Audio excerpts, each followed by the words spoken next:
दोस्तों आज की वीडियो में बात करूंगा कि हमारा इलेक्ट्रिक गीजर अगर काम नहीं कर रहा है तो कैसे हम चेक करेंगे, स्टेप बाय स्टेप समझेंगे। यहाँ पर आप देखेंगे कि हमारे बोर्ड के अंदर एक प्लग टॉप लगा हुआ है और यहाँ से न्यूट्रल और फेज हमारे गीजर के जो इक्विपमेंट लगे हैं इसके अंदर जा रहे हैं। अगर हम स्विच दबाते हैं हमारा गीजर काम नहीं कर रहा है तो उस कंडीशन में हमको क्या करना है, इस प्लग टॉप को अपने इस बोर्ड से बाहर निकाल लेना है।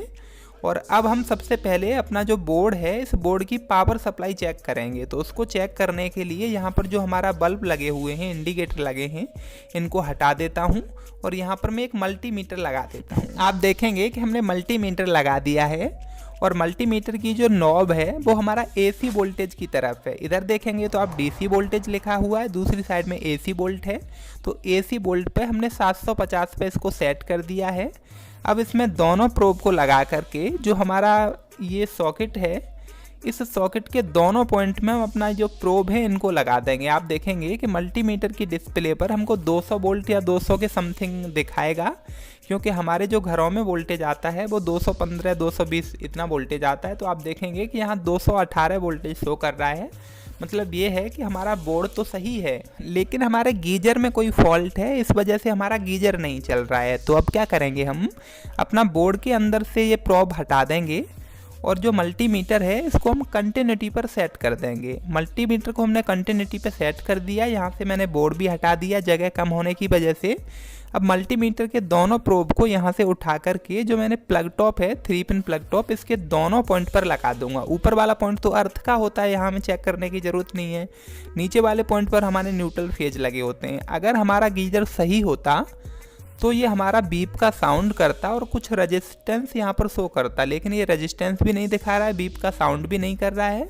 तो हमको पता लग गया कि अब हमारे गीजर के अंदर कोई फॉल्ट है। दोस्तों अगर आपके घर पे मल्टीमीटर नहीं है उसके बावजूद भी आप अपने गीजर को चेक कर सकते हैं।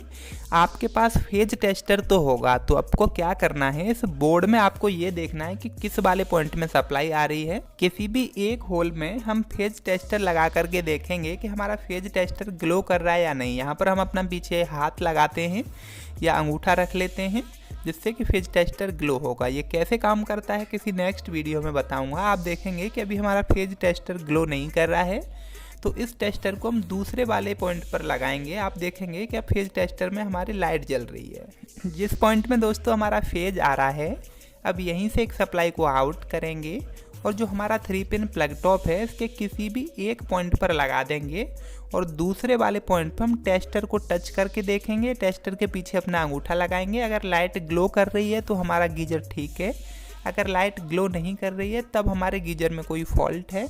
तो विदाउट मल्टीमीटर भी आप पता लगा सकते हैं कि गीजर के अंदर कमी आई है या नहीं आई है।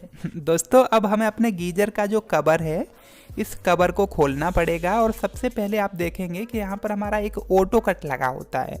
ऑटो कट में एक रीसेट का बटन होता है। हो सकता है कि हमारा थर्मोस्टेट किसी कारणवश काम न किया हो और हमारे ऑटो कट ने ऑटो कट कर दिया हो हमारा, तो ये रीसेट करना पड़ेगा हमको। एक बार इस बटन को दबा करके हम रीसेट कर लेंगे और फिर से जो प्रोसेस दोहराया था कि प्लग टॉप पर दोनों पॉइंट पर हम इस मल्टीमीटर का नॉब लगा करके कंटिन्यूटी चेक करेंगे। तब भी अगर हमारी कंटिन्यूटी नहीं आ रही है उस कंडीशन में हम जो हमारा हीटर लगा हुआ है गीजर के अंदर, इस हीटर को चेक करेंगे। तो इस हीटर को कैसे चेक करना है, मल्टीमीटर के दोनों प्रोब को इसके दोनों एक एक पॉइंट पर टच कर देंगे और फिर देखेंगे कि मल्टीमीटर के हमारे अंदर बीप साउंड आ रहा है या रेजिस्टेंस शो हो रहा है या नहीं। आप देखेंगे कि यहाँ पर एक रेजिस्टेंस वैल्यू शो हो रही है, ये फिक्स नहीं होती, ये कम ज़्यादा होती है, फ्लैक्चुएट होती रहती है और बीप साउंड भी आपको सुनाई दे रहा है, मतलब कि हमारा हीटर भी सही है। दोस्तों अब आखिरी स्टेप में हमारे पास 2 कंपोनेंट हैं, एक थर्मोस्टेट और दूसरा ऑटो कट। तो थर्मोस्टेट के भी दोनों सिरे पर हम अपना मल्टीमीटर के प्रोब लगाएंगे और कंटिन्यूटी चेक करेंगे कि यहाँ पर बीप साउंड सुनाई दे रहा है या नहीं। आप देखेंगे कि हमारे थर्मोस्टेट पर बीप साउंड सुनाई नहीं दे रहा, कंटिन्यूटी भी शो नहीं कर रही, 0 दिखाई दे रहा है। तो मतलब हमारा थर्मोस्टेट ख़राब है।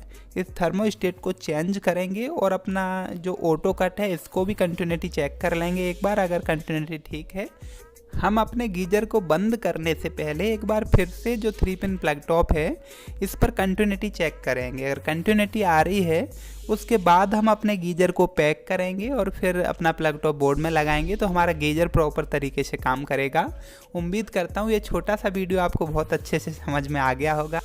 दोस्तों चैनल को सब्सक्राइब नहीं किया अभी तक तो सब्सक्राइब कर लेना ऐसे यूजफुल वीडियो देखने के लिए। जल्दी ही मिलूंगा एक नई वीडियो में, तब तक आप अपना ख्याल रखिए। जय हिंद।